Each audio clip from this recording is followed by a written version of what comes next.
Good morning. After more than a week away, I'm really happy to be back. I had jury duty, and then I had work duty, and things just got in the way and couldn't do any streaming. So I'm really happy that at least this morning we can do a little stream for the next hour or so. And today we're not being presented right off the bat with the very first, with the same old scene that we're used to. That's still loaded up in the background here, but I doubt we'll get to it. Instead, we're going to be working on shaders and particle systems. So just to let you see what I mean, here's a particle system. It's rough, but let's play it anyway. You'll see what we mean. So here we go. Here it comes.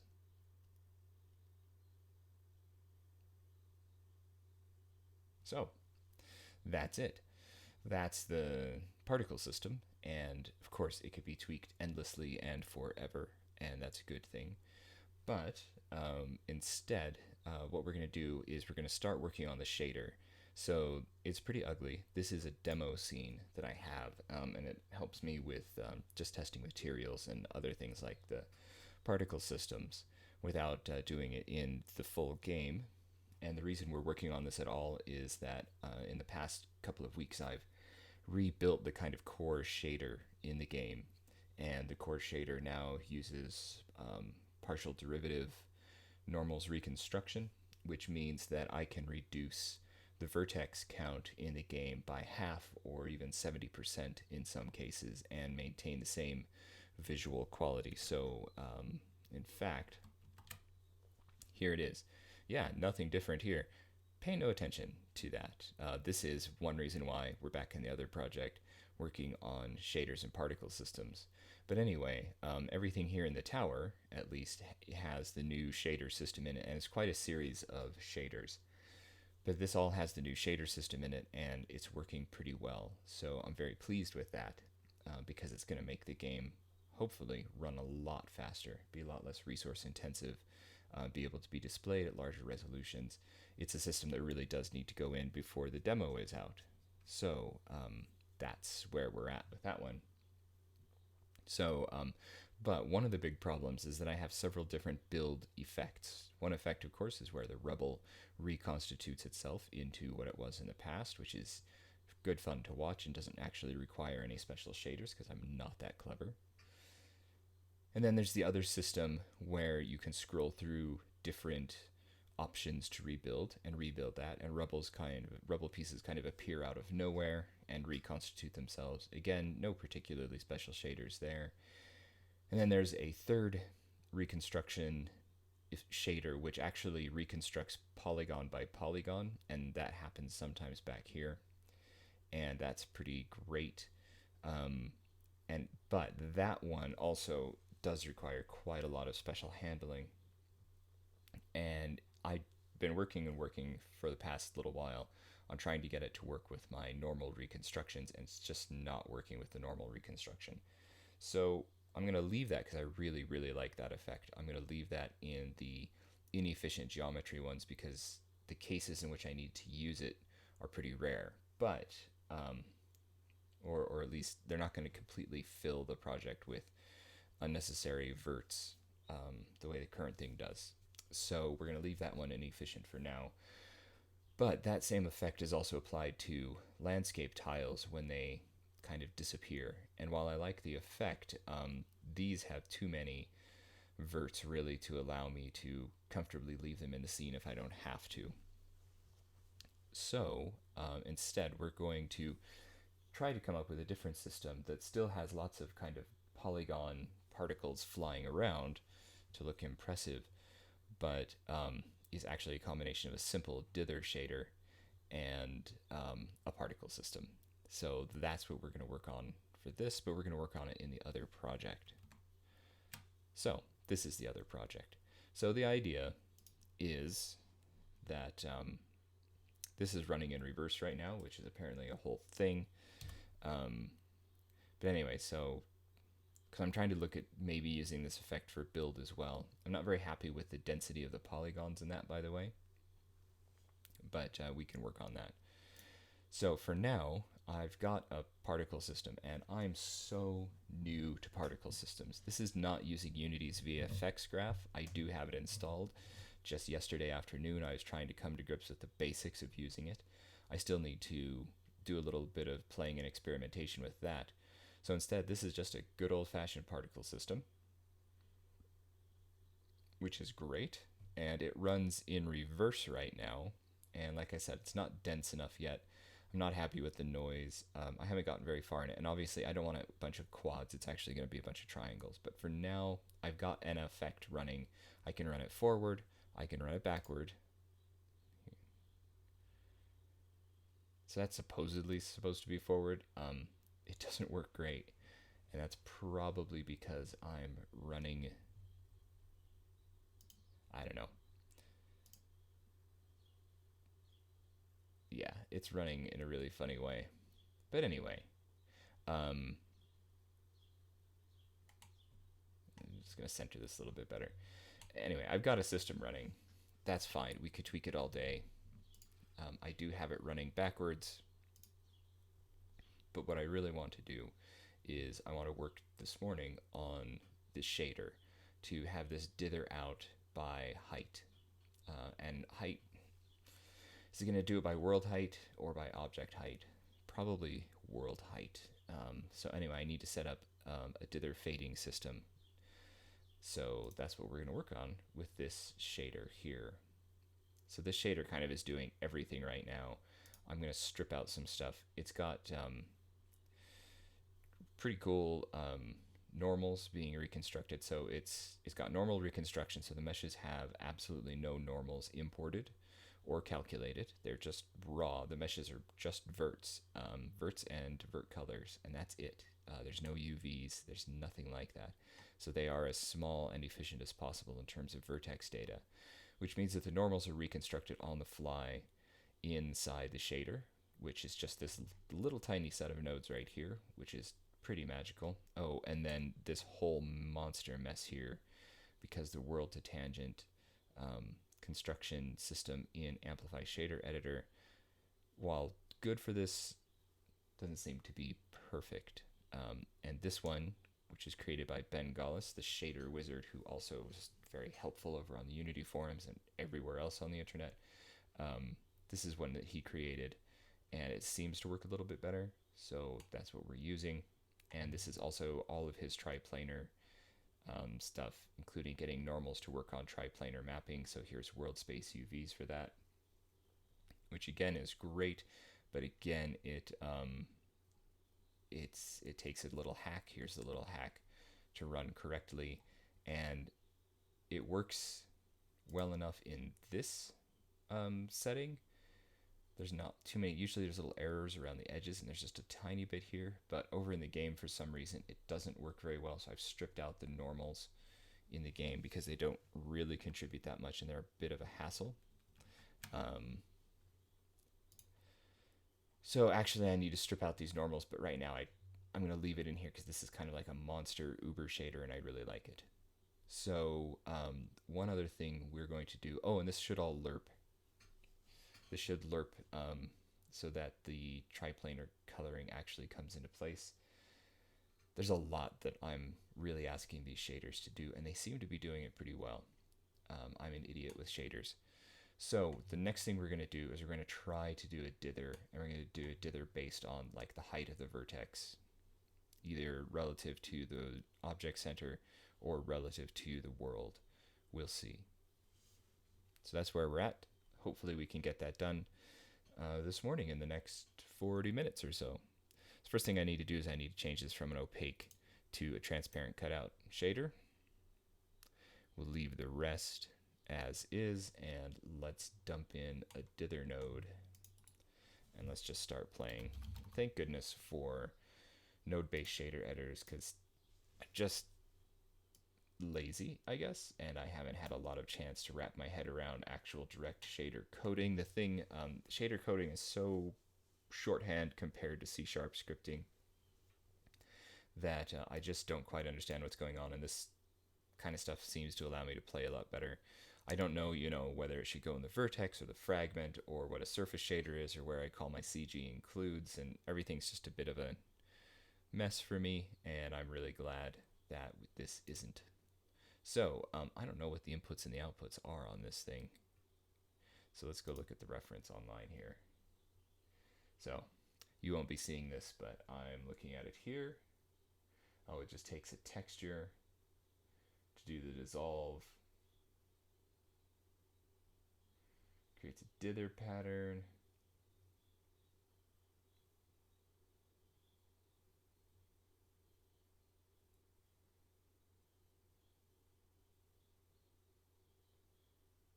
Okay.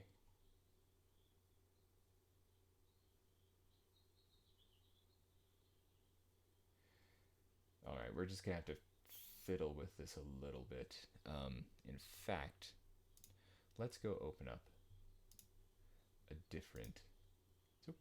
Let's go open up a different shader.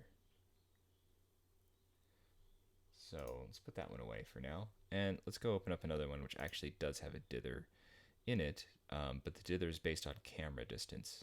But that's gonna give me the clue I need to move forward because I just can't remember what I'm doing. So let's open this one. There's my dither fade. Look, I even labeled it and everything. Super neat and tidy. All right, let's copy this guy. Put it away. So I learned something. I had the same named shader open in two different Unity projects, and I had them both open in Amplify Shader Editor, and when I closed one of them, it completely erased my shader. Interesting little tip there. Don't have the same name shader open in two different projects. Open in Amplify Shader Editor in two different projects. Turns out bad.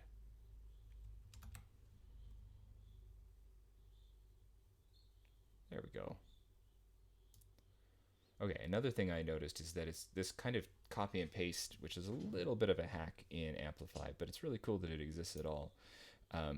It does this interesting thing where it silently renames your properties. So here's your kind of public name, but here's the proper name that ends up in the shader.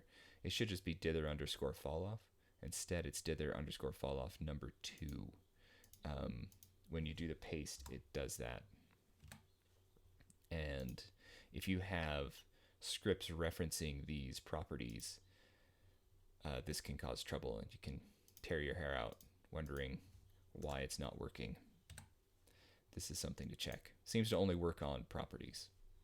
I mean, only be an issue on properties. Okay, so this one is using a camera depth fade. Instead of a camera depth fade, I want to use world position. Let's start with world position, at least.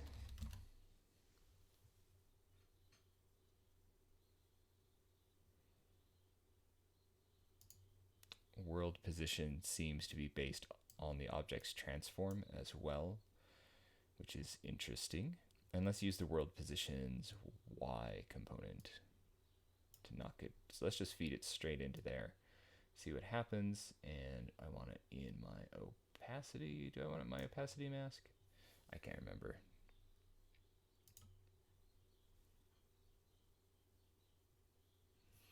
Okay. I want a way to be able to control this a little bit better, though.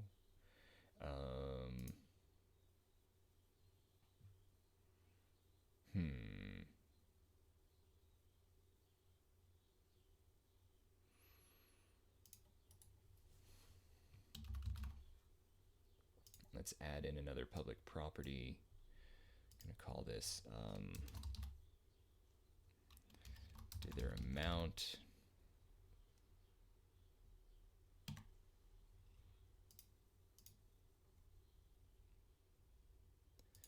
The max is going to be 1. Material value is going to be 1. You can hear the... So there's this kid. Here he comes. There's a kid in town, and every day between 6:30 and 6:45 in the morning, he decides to rev his stupid pickup truck as loud as he can.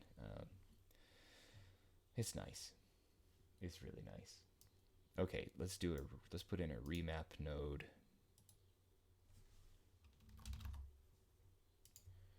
What we'll try to do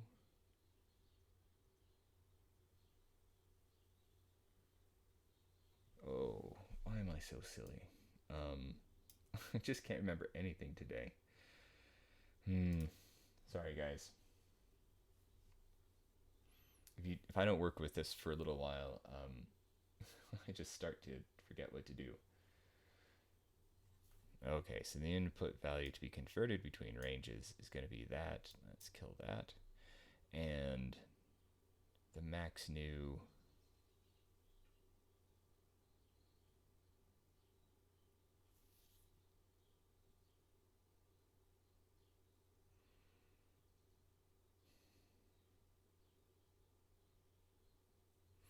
I need to do a driver here.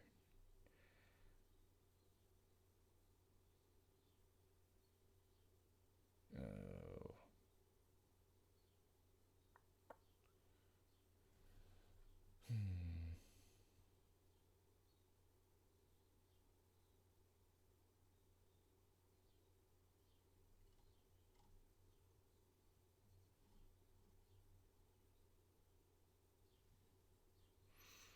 Oh, I'm just being silly here.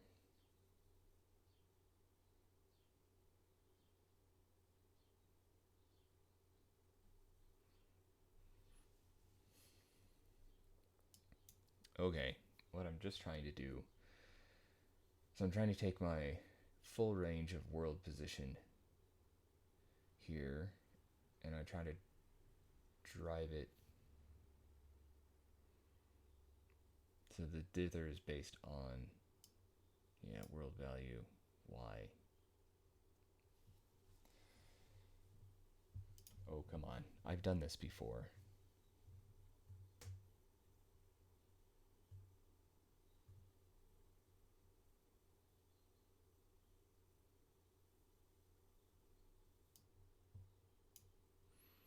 Okay, we're not going to work on that. Instead, we're going to drive it. What are we going to drive it by? The mask clip value. That's what I would like to alter.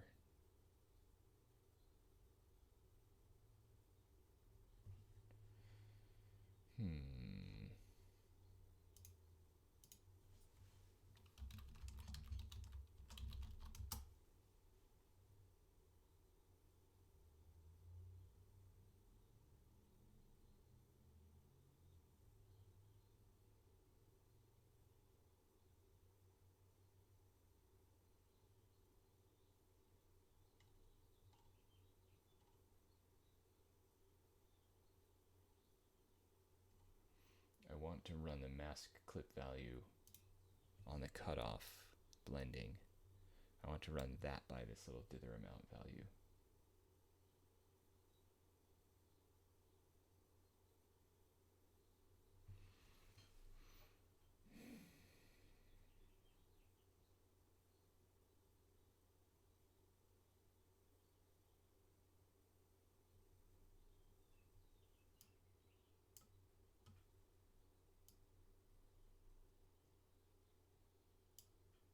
Yeah, I can't do that. Okay.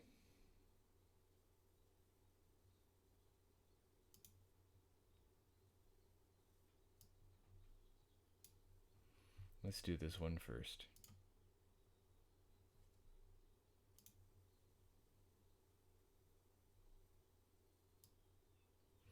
Okay, this is just gonna fade. This is just gonna.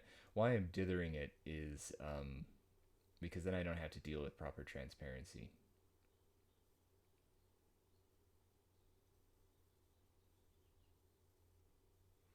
All right, let's start it at 0 here.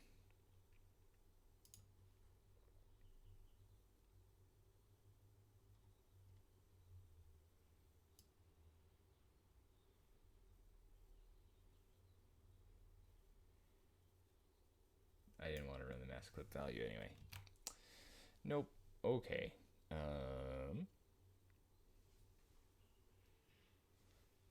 let's open up,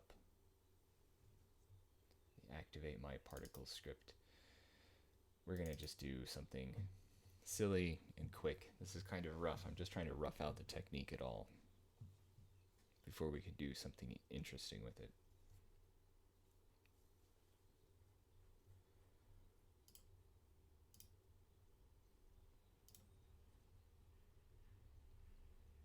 Okay.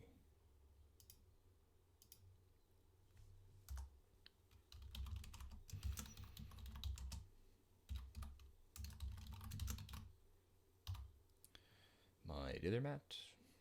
Okay. And what are we going to call here? Oh yeah, we need another one.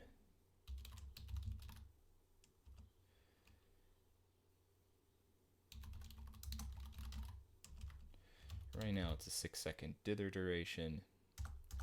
All right.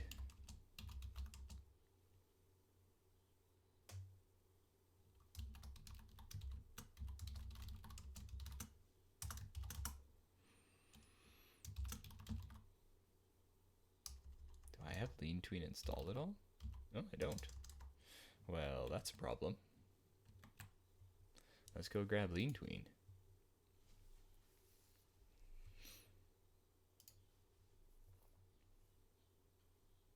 Hang on here while we install a really important component. Usually I have lean tween in absolutely everything.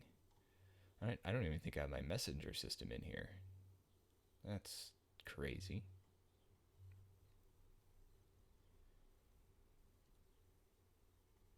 I have grab it here. One day I'll actually work with it.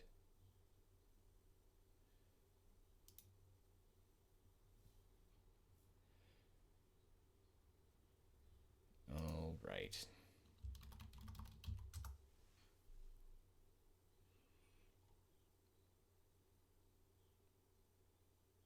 Lean tween's getting old, but I really love it. I don't want to include the documentation. I don't want to include the examples. I don't need the license or the README. Anyway, I really love lean tween. One of these days I'll have to go to a more updated tweening system, but not today.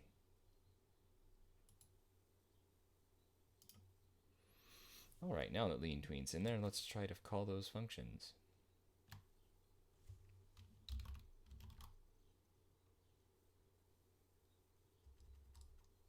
Are you not there? Do I need to turn you off and turn you back on again? What do I need to do?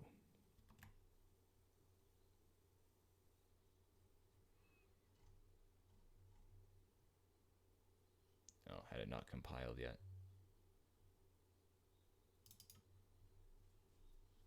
Let's find out.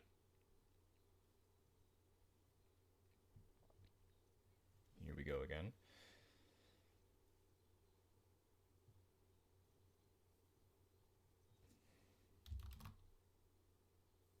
Yeah, there we go. Lean tween value. I need to make another.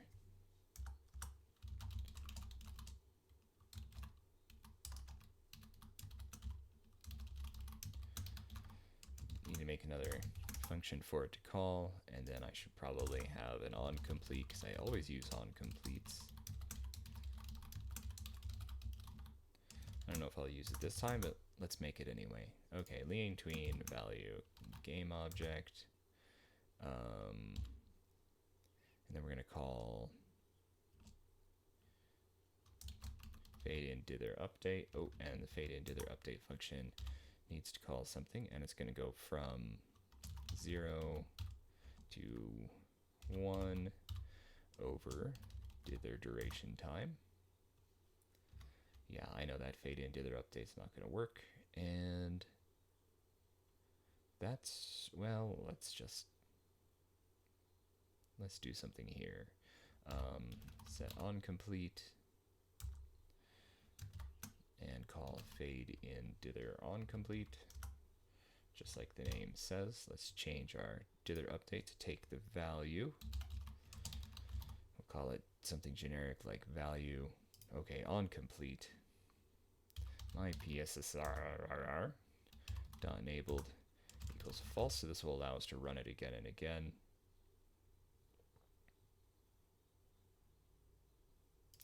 And here's where we're going to do the magic. I'm going to do a check here. If my dithermat dot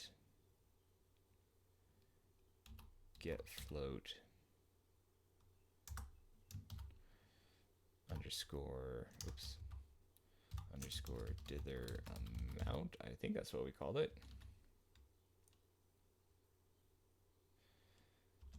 equals 1,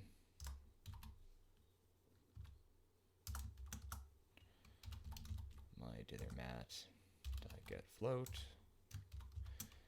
underscore dither amount equals 0.0. Whoops, let's not do that. Okay, so that's just going to reset it down to 0, but what am I doing wrong?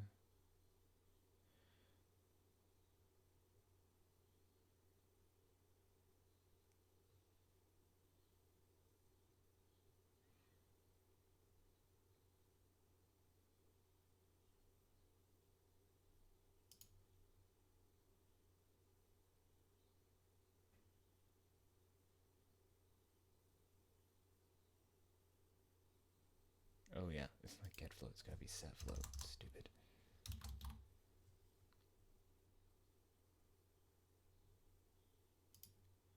Oh, come on.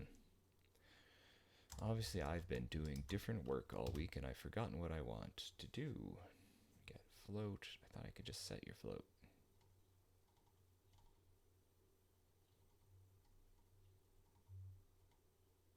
Yes, right there. Oh. Well, there we go then.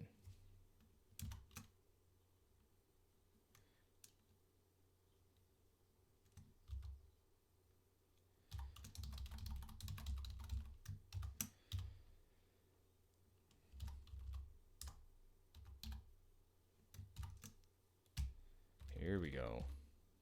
Yeah, that's better. Goodness. Okay.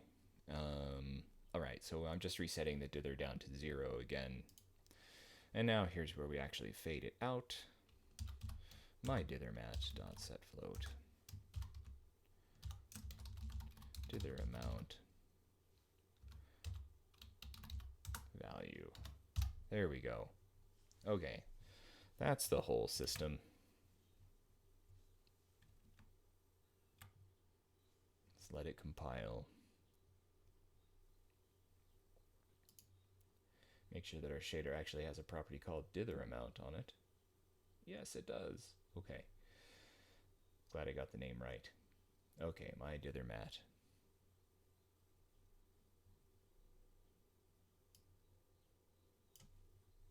Fine, let's do it this way.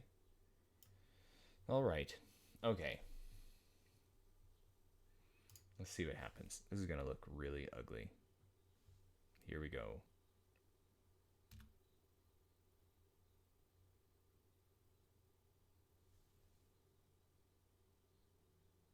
Great, it didn't work at all.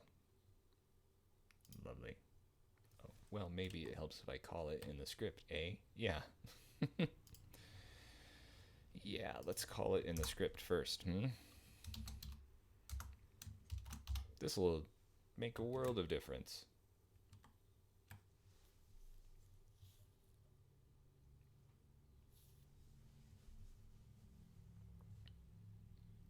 All right, let's try that again.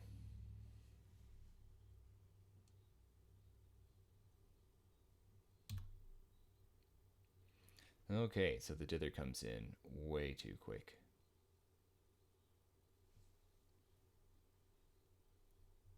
That is the nature of dithers.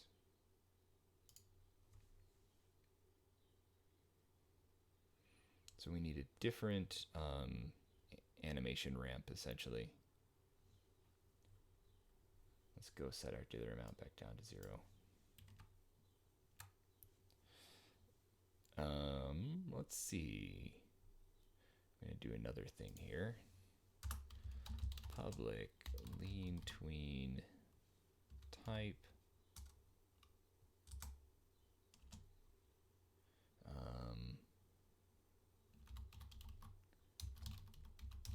dither tween type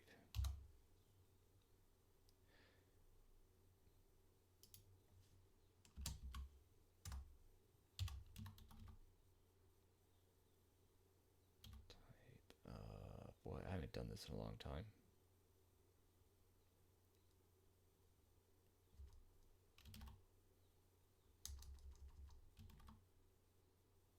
I can't even remember how to do that.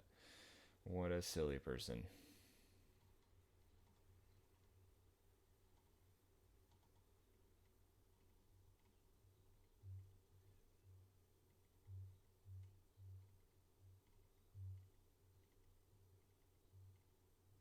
What is it called? It's been so long.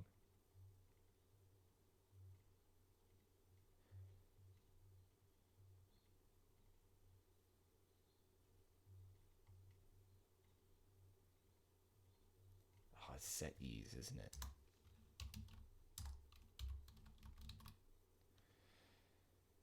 Yeah.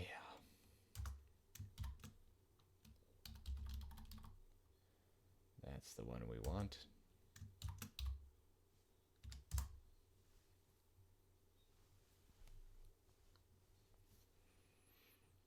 Okay, we want one that has a really fast initial ramp and then a really slow one as it gets towards the end. And I'm going to change the dither type here. Dithering's cool and old school and all of that.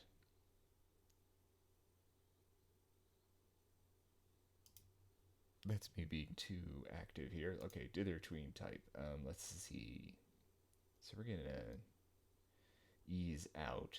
Let's ease out a cubic just for fun. Okay, so that's our dither type.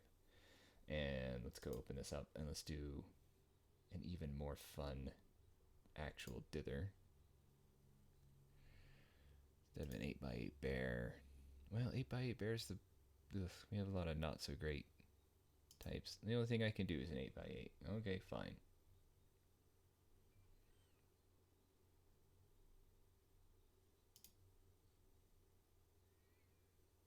All right, let's see what happens here. I really need to make the density of those particles better.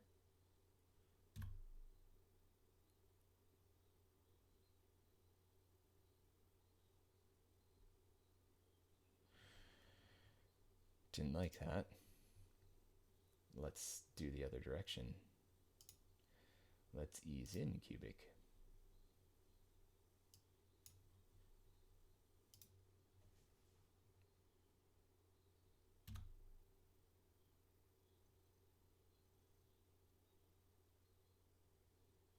Yeah, that's the problem with dithers. They're not hugely smooth. But that's okay.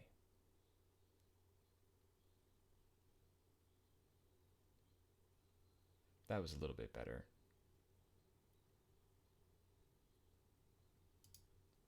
And tell you the truth, I might run it a bit quicker. So,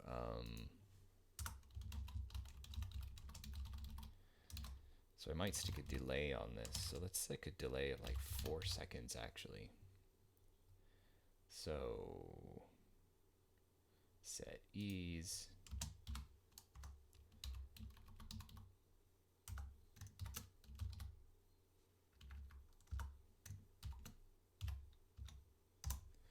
Let's try that just for kicks.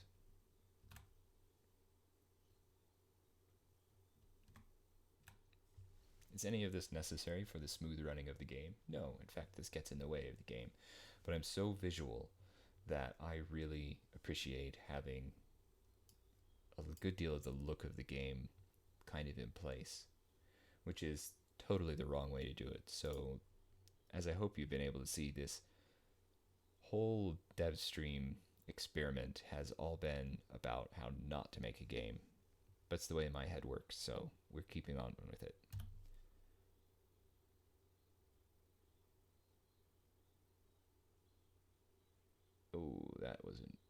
that's not what I wanted, is it? Well, silly person.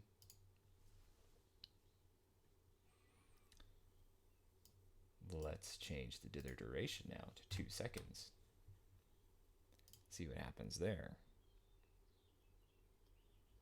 And have it on a delay of 4 seconds. Here come the particles. Yeah, that's closer to what we want. Yeah, that's closer to what we want. That's good. Okay. That's getting to where we want. I'm going to make it a 1 second dither, a 4 second delay, so we still have some particles in the air while it's solid. Okay. You know, there's a billion other ways to do this effect, but this is what I was thinking. So hopefully we'll be able to do something a little bit more complex at some point, but so here come the particles. Ooh, why did it die? Oh, I know why it died. Although that is kind of a cool thing. It's like, look at my particle system. It's stopped. I can stop it where there's like mid rebuild. Isn't that cool? I know why it happened this way. So I need to put another timer on the end of this. Because the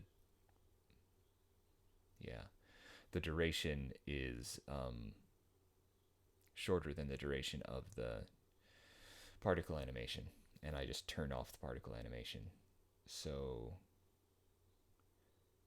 yeah, let's put another timer in.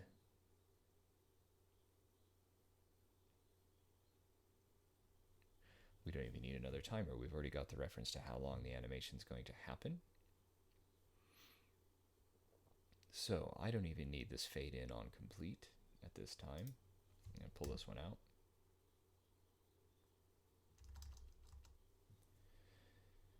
And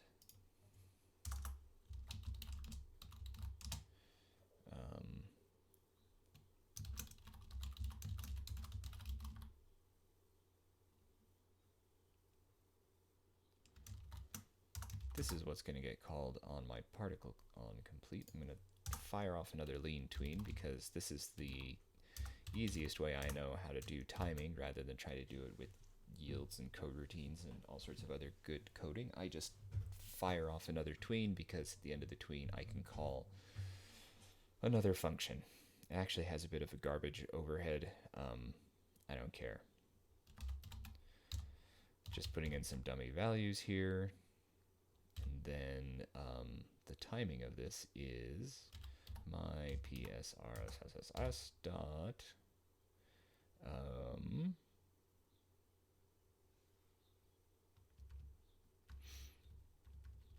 what's the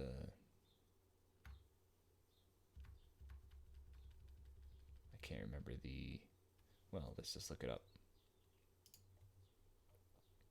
What is the public float here? The start time.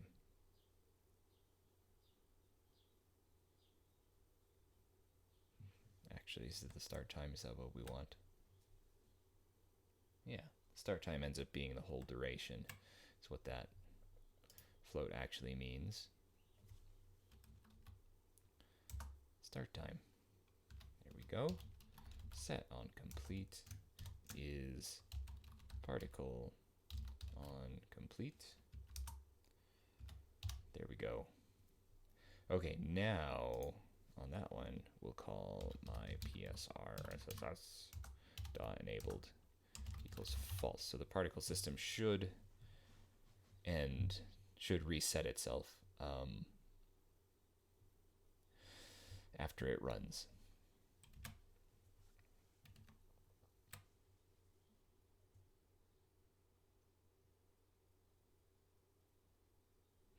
And let's find out what happens here. Let's look.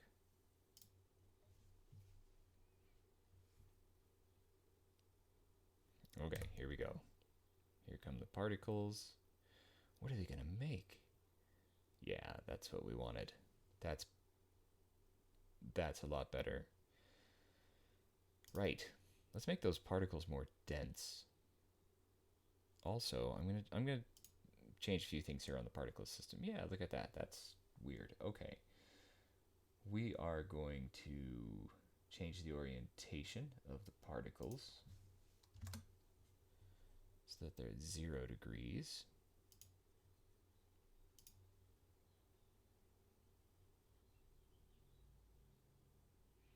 Okay, so basically so they block up more of the screen is what we're trying to do here. Although,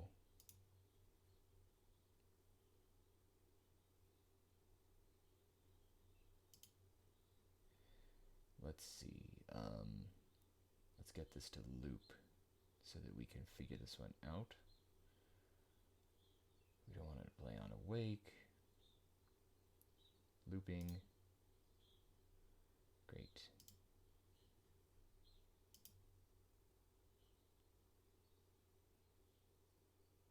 Well, that's pretty good from that point of view. But what does it look like if we're viewing it from another angle? Well, these will probably be two-sided particles, so that's okay. I just want a big, big cloud here. Like a cloud. See, so right now the particles are all being emitted from the various triangles of the mesh. And maybe that's not what we need to do. Maybe that's not where we need to emit them from.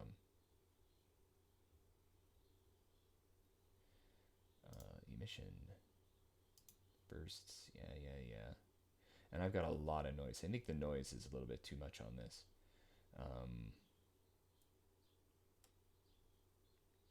Single material. Noise. Render. Where are we emitting this? Not from that. Oh yeah, here we go. Mesh type triangle, edge, vertex. Just need it from the volume of the mesh, really.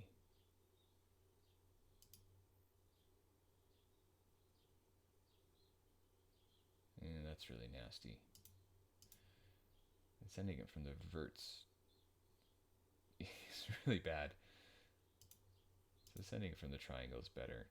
So this is where probably the VFX graph would make things a lot nicer.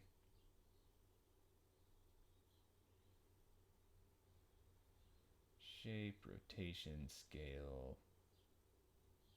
What does align to direction do?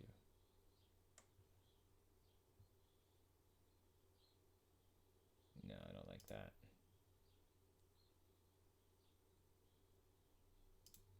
I'm just playing with stuff right now.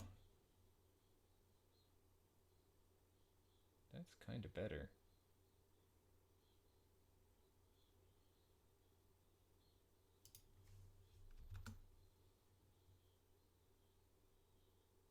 Just playing around with it.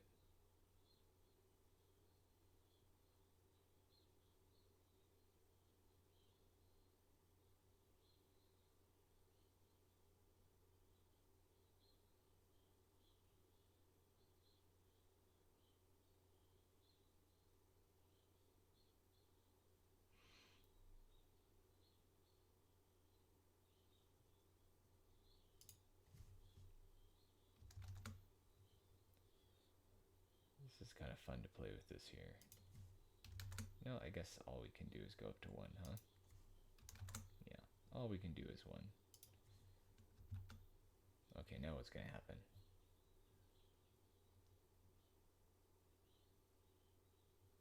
Good. That's all getting a little bit better. That's nice. Just blow these things out of here.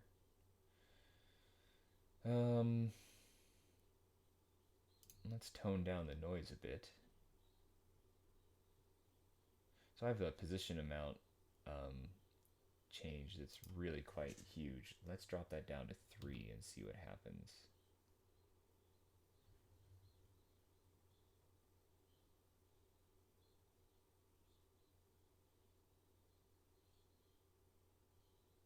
Bet you're gonna get tired of watching this one, huh? Again, probably the VFX graph will allow me to have all sorts of better noise control and all that kind of stuff.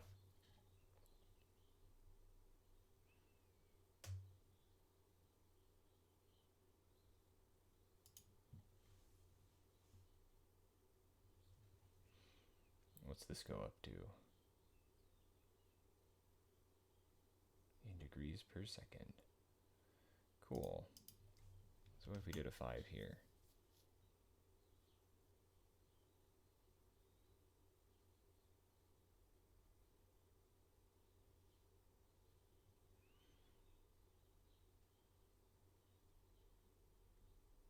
All right, this is all fun. And what's the unit here?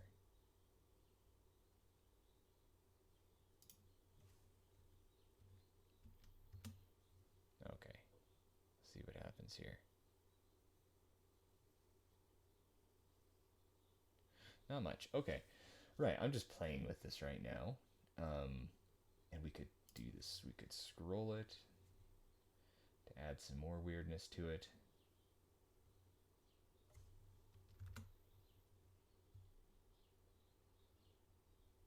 Ooh, that's not so bad. I like the way that kind of just makes it go a little bit better. Yeah, that's not so bad. So what's it look like? Okay, this is cool and everything, but let's stop the looping now.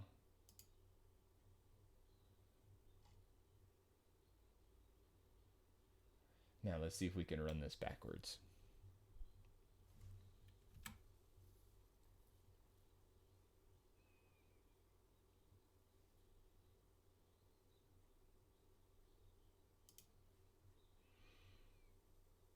All right, let's turn our dither down. And let's run this thing backwards and see what happens. So there's nothing's happening.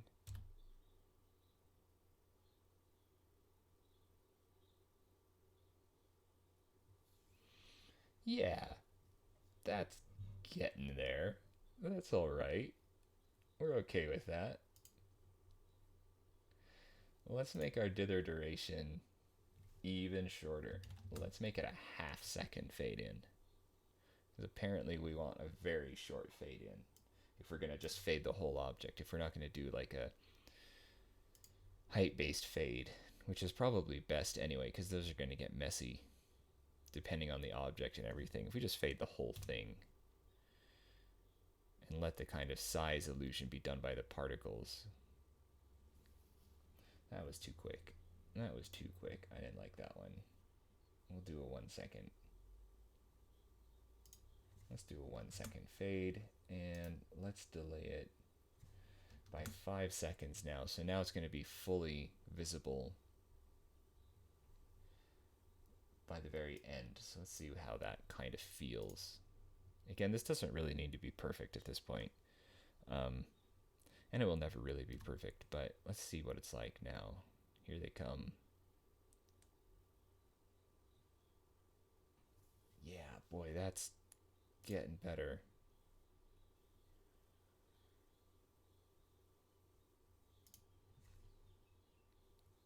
All right, I'm gonna do, let's 3/4 second fade. Oh, thanks, Microsoft. Thank you for just interrupting everything all the time. I really need to try to figure out how to set the updating so that it doesn't do the whole Microsoft trick of let's ruin your workflow.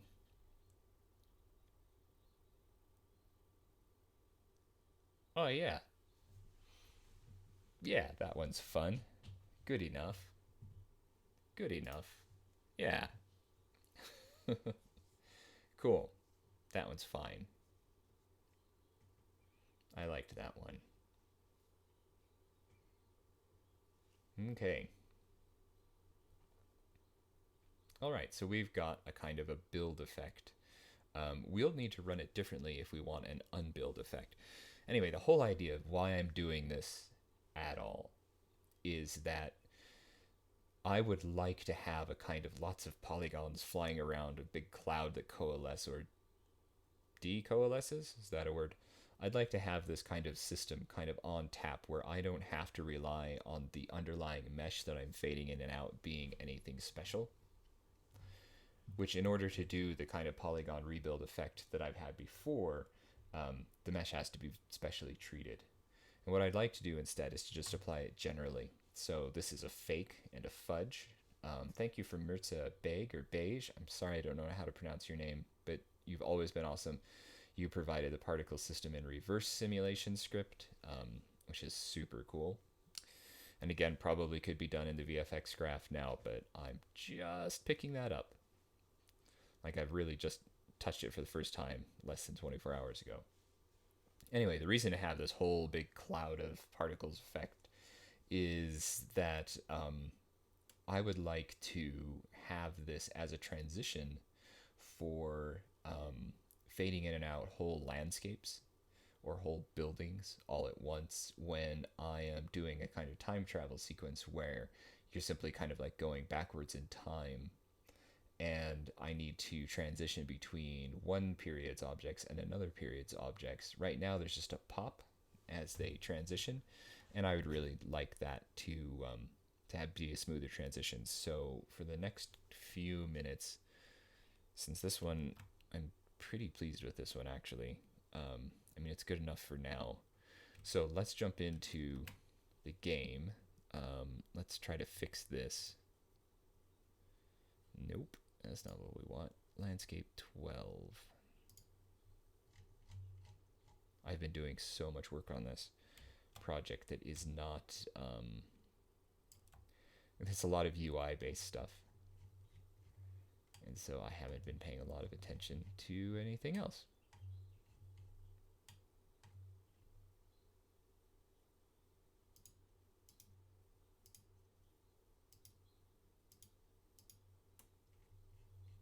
Oh yeah, because the mesh actually doesn't exist there. It exists. Oh, come on, where are you going? Okay, that's good enough. 12 ruins. There we are. ACVC flat Kajiro. That's not the one we want. We want Kajiro fragment landscape. 12 ruins.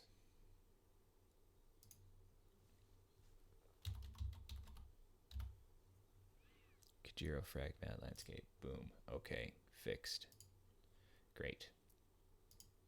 Lots of other stuff isn't fixed. But let me just show you. Anyway, yeah, this might not work because this is in a kind of fragile state again because I'm replacing all of the shaders, and that is a really long process. Because I have to re-import all of the meshes. And there are literally thousands of meshes in this project now. And they all require slightly different handling. I did create an editor script to probably save me literally hundreds of hours, so that's great. But right now we're kind of half and half. But anyway, let's build the thing up here. Anyway, so did you see that where the landscape faded away? That's using that Kijiro makes all of the polygons. It doesn't make them into particles. Ooh, that was a rough transition.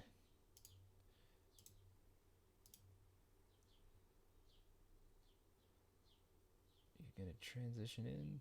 Yeah. Why is this broken again? Oh, I know why it's broken. That's something I gotta fix.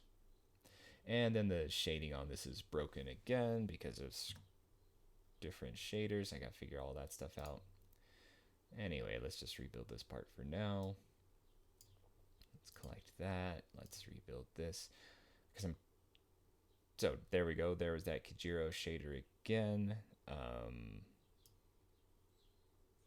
Yeah, there's some errors here and there. Black polygons. Yeah, because I've got to re-import those meshes. So, yeah. But so far, these other objects are using the new shader. It feels a lot. Okay, so there we go. So the landscape disappears. Give it a second, and then you'll see it pop. Watch this. Boom. There it popped. I want to get rid of that pop. So when I turn one landscape off and another landscape on, I want just like a huge cloud of particles to appear. And then I dither one out and dither one in really quickly. And there we have some sort of sense of a blend or a transition from one time period to the next. That's the point. That's what I kind of want to make.